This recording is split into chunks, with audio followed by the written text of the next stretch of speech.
Olá pessoal, vamos agora para o nosso módulo 2 do Direito. Vamos falar um pouquinho sobre direitos humanos, direitos fundamentais e direitos da personalidade. Vamos entender o que é isso, onde que eles se encaixam, qual que é o paralelo que a gente pode fazer para a prova do Enem, para a redação principalmente, mas também para a prova de humanas, né, de ciências humanas e suas tecnologias. É um tema muito importante, talvez seja o tema mais fundamental dentro do direito que a gente pode levar para a prova do Enem. Esse tema, ele vai poder não só resolver algumas questões, mas ele vai poder agregar os argumentos que a gente pode levar para a redação. Ele vai ajudar a problematizar o seu tema de redação, vai ajudar a ampliar essa ideia de como que aquele tema ele afeta os nossos direitos. O Enem gosta muito de contextualizar a redação com problemas da sociedade brasileira. Então, os direitos humanos, os direitos fundamentais e os direitos da personalidade, que a gente vai entender separadamente quais são, quais as nomenclaturas são diferentes, por qual motivo. Então, esse tema ele vai poder ajudar muito na hora da redação, na hora de problematizar, de argumentar e depois também de solucionar com a proposta de intervenção. Então, vamos lá. Para quem ainda não assistiu nenhum módulo comigo aqui, meu nome é Luiz Gustavo, eu estou aqui coordenando esse curso de Direito no Enem, vou dar algumas aulas também, vamos trocar uma ideia aqui sobre Direito um pouquinho, depois vou trazer alguns temas junto com as meninas da redação em algumas aulas conjuntas mais práticas. Eu sou advogado, sou bacharel em Direito pela FMG, sou pós-graduado em Direito Público, tive muita experiência na prática já, principalmente na área criminal, no Tribunal de Justiça aqui de Minas Gerais. E estou aqui como professor do CEDIM, do programa Direito na Escola. E é isso, vamos lá, vamos trocar uma ideia sobre direito, que eu acho que o nosso intuito aqui é descomplicar o Enem, descomplicar a prova, a redação e a prova de ciências humanas. Então, vamos ao tema. Direitos humanos, direitos fundamentais e direitos da personalidade. Por quê? Por que eu coloquei aqui essa distinção de nomenclatura? Eles são a mesma coisa? São conceitos que dizem sobre coisas diferentes? Mais ou menos. Trouxe aqui uma imagem que representa um pouquinho de cada um deles.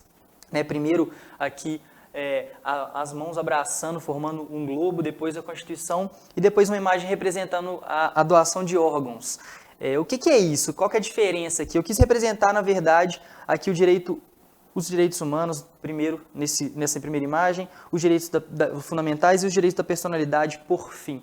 Nós vamos entender por que existem essas diferenças e por que cada um diz respeito e se representa melhor por essas imagens. Então vamos às distinções.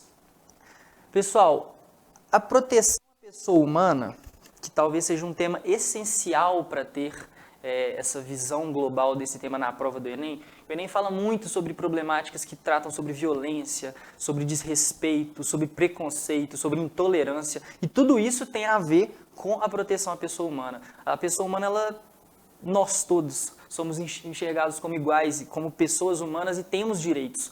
Só que esses direitos eles são chamados de formas diferentes a depender do âmbito que eles estão. Então, no plano internacional, nós chamamos de direitos humanos.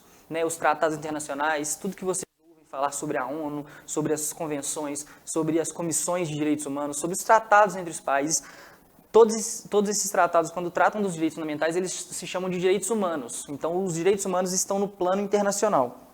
No plano constitucional, que a gente pode entender como um plano nacional, cada país tem a sua Constituição e os seus direitos fundamentais. Então, no plano constitucional e no plano nacional, a gente entende eles como direitos fundamentais. Só que além disso, além do plano internacional e do plano constitucional, nós também temos o âmbito privado. Eu vou explicar um pouquinho mais essa diferença do âmbito privado, vai ficar um pouco mais claro quando eu falar um pouco da diferença da proteção que os direitos fundamentais trazem contra o Estado e contra uma outra pessoa, isso vai ficar mais claro, mas no plano privado eles são chamados de direitos da personalidade, personalidade, falamos aqui se remetendo à pessoa. Então, direitos fundamentais, humanos e da personalidade.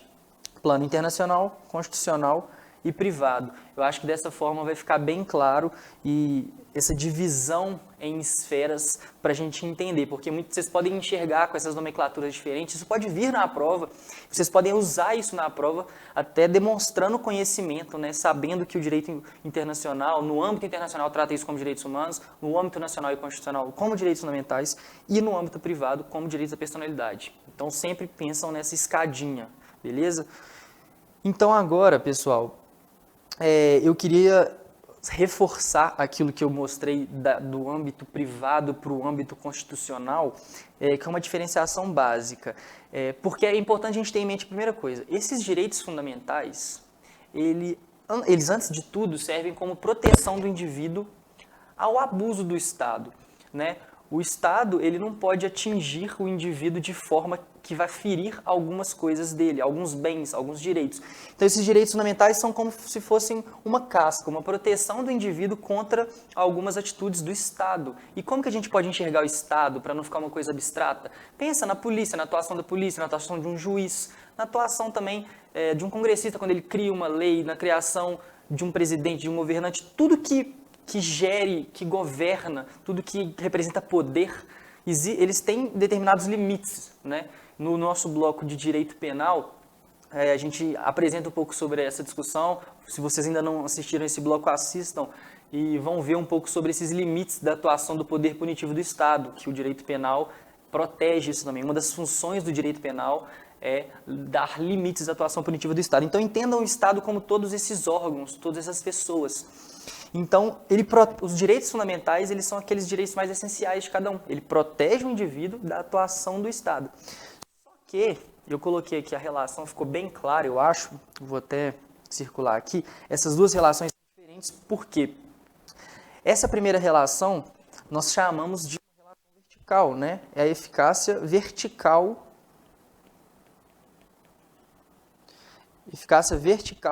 dos direitos fundamentais. Porque é uma relação de cima para baixo. É a proteção que o indivíduo tem com uma atuação que vem de uma coisa acima dele, que é o Estado.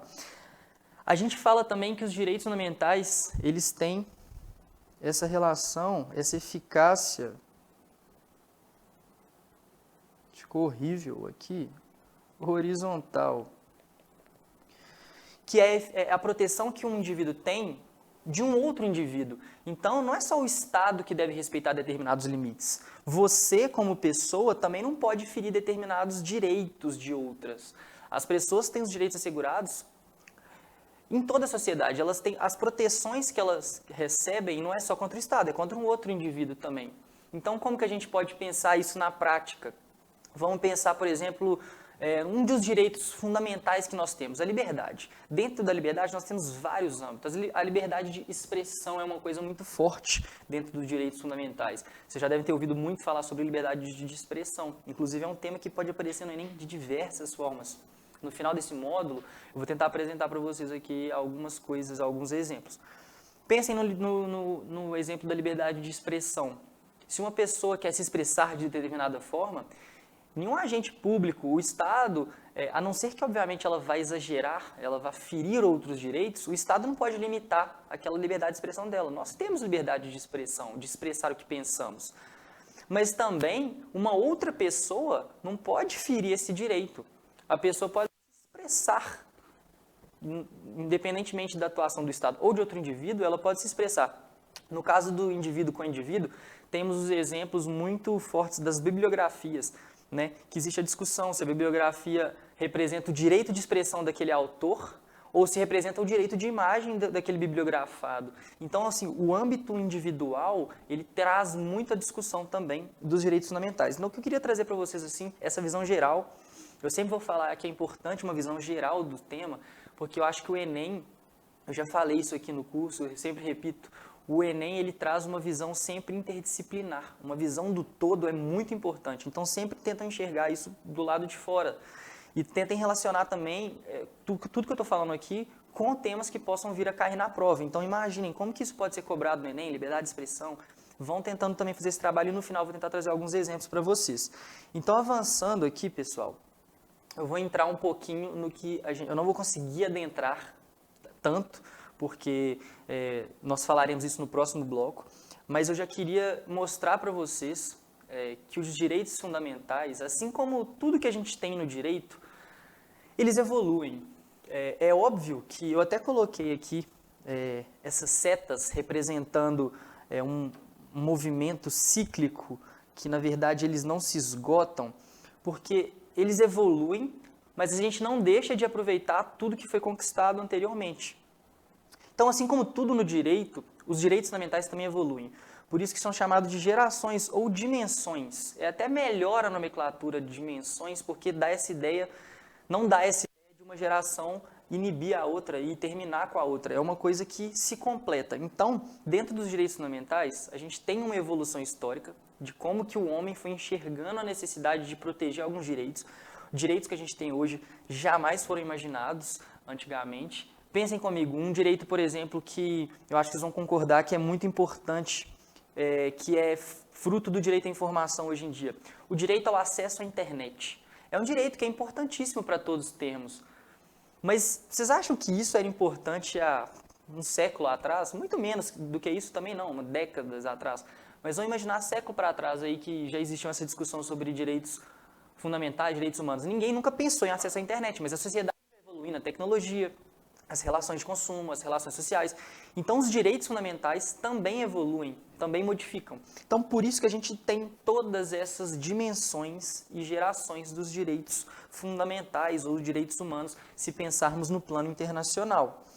Então, eu coloquei essas setas representando um ciclo exatamente por isso, porque o direito de primeira dimensão, que foi conquistado há muito tempo atrás, direitos de liberdade. Eu vou falar um pouco disso.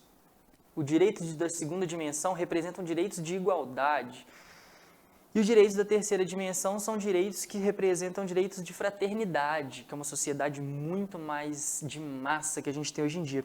Só que a gente, hoje em dia, não perdeu aqueles direitos que conquistamos, que são direitos de liberdade. O homem continua acreditando que aqueles direitos são fundamentais. Apenas existiram complementações a esses direitos. Então, por isso que nós temos esse ciclo. Todas essas gerações ou dimensões estão presentes hoje em dia, mas essa evolução histórica, eu preciso de adentrar um pouco nela, então nós vamos deixar para o próximo bloco. Foi um prazer estar com vocês aqui e até lá, pessoal.